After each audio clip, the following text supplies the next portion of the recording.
Hi friends, welcome back to Archana vlogs. Friends, ఈరోజు vlog ఏంటంటే ఈరోజైతే ఇంట్లోనే ఈజీగా గులాబ్ జామ్ పిండితోనే అండ్ మైదా పిండితోనైతే బాదుషా ట్రై చేస్తున్నాం. ఎలా వచ్చిందో చూసేయండి. అలాగే మీరు గిన ట్రై చేసి ఎలా వచ్చిందో కామెంట్ చేయండి. ఫస్ట్ అయితే మంచిగా గులాబ్ జామ్ పిండిని తీసుకొని, అలాగే ఒక కప్పు మైదా పిండిని తీసుకొని మంచిగా మిక్స్ చేసుకోవాలి. ఇవి రెండు మంచిగా మిక్స్ అయిన తర్వాతకి దీనిలోకైతే కొన్ని పాలు యాడ్ చేసుకొని మంచిగా మిక్స్ చేసుకోవాలి.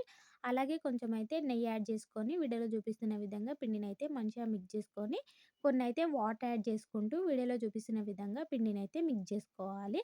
పిండినైతే మంచిగా మిక్స్ చేసుకొని ఒక హాఫ్ అన్ అవర్ పాటు మంచిగా పక్కన పెట్టేసుకోవాలి. ఇప్పుడైతే పిండిని తీసుకొని వీడియోలో చూపిస్తున్న విధంగా బాదుషా షేప్ అయితే చేసుకోవాలి. చేసుకున్న తర్వాతకి ఆయిల్‌లో వేసి మంచిగా డీప్ ఫ్రై చేసుకోవాలి. లైట్ బ్రౌన్ కలర్ వచ్చే వరకు మంచిగా వేయించుకున్న తర్వాతకి ఇప్పుడైతే మంచిగా చక్కెర పాకం పట్టేసుకొని మనం రెడీ చేసుకున్న బాదుషాలనైతే చక్కెర పాకంలో వేసి మంచిగా డిప్ చేసుకొని ఒక హాఫ్ అన్ అవర్ పాటు పక్కన పెట్టేసుకోవాలి. అంతే, సింపుల్‌గా ఇట్లా ఇంట్లోనే ఈజీగా బాదుషా స్వీట్‌ని అయితే రెడీ చేసుకోవచ్చు. మీరేం రెడీ చేసి ఎలా వచ్చిందో కామెంట్ చేయండి. అలాగే వీడియో నచ్చితే ఒక లైక్ చేయండి and subscribe for more videos.